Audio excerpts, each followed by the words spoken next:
Hello and welcome to another video in my LaTeX tutorial series. Today we're going to be talking about some common notation that you would see in calculus, such as limits, integrals, summations, and vector notation. I'm starting with a very basic setup. All LaTeX documents start with the command \document class, and I've set this one up to be 11 point and the type of document is an article. The only package I'll be using for this tutorial is the geometry package, and that is simply to adjust the size of my margins, so that is optional. You don't have to use that. The body of our document will type in between the commands /begin document and /end document. I'm going to begin by identifying the domain and range of a function. Function, and now I want to enter math mode, so I type my $, f of x equals, and in parentheses I want x minus 3 squared, so I raise that to the power 2, plus 1/2, \frac, and TeXmaker is going to fill in the rest of the command when I hit enter. And I can tab to get to the next part and move my cursor outside of the braces. And let's go ahead and compile this and make sure it looks the way we expect. Remember, when you open a new document, you must save it and give it a name before you try and compile it, or you will get a compiling error. Now, I usually hit F1 as a keyboard shortcut to compile my document, but for the sake of the tutorial, I'll probably move my cursor up here and build it by pressing the arrow. That looks good. We have the function f of x equals the quantity x minus 3 squared plus 1/2. So I'm going to continue typing. Has domain.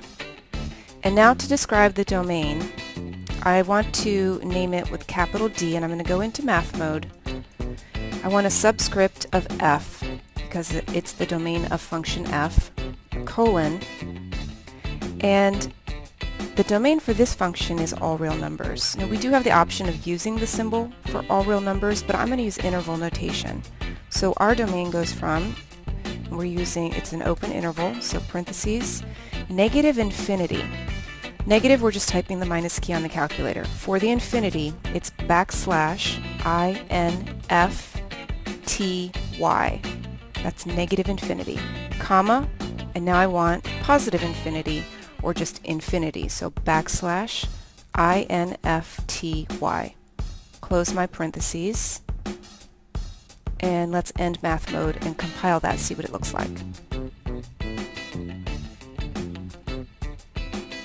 Okay, now the one thing I would like to change is the D. I don't want it to be italicized. Because it's in math mode, letters are always going to be italicized.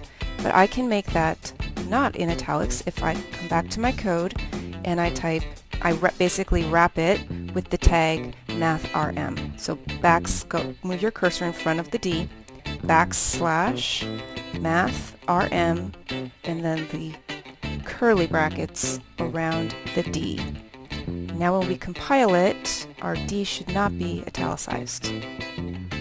But the F still is, because it's outside of those curly brackets. So let's finish by describing the range. So the function f of x has domain from -infinity to infinity, and range, so I'm going to do something very similar here. I'm going to use a capital R for the range. So I'm going to go into math mode, but I don't want the R to be in italics, so \mathrm, and in TeXmaker you can see it's trying to complete the command for me. So if I hit enter, it'll type the braces for me, and I can just type my R in the center there, and use the right arrow to come out of the braces. We want the subscript of f, colon, and now our range goes from 1/2 to infinity, and I do want to include the 1/2, so I'm going to use a square bracket around the 1/2. To get the 1/2, I'm using the command for a fraction,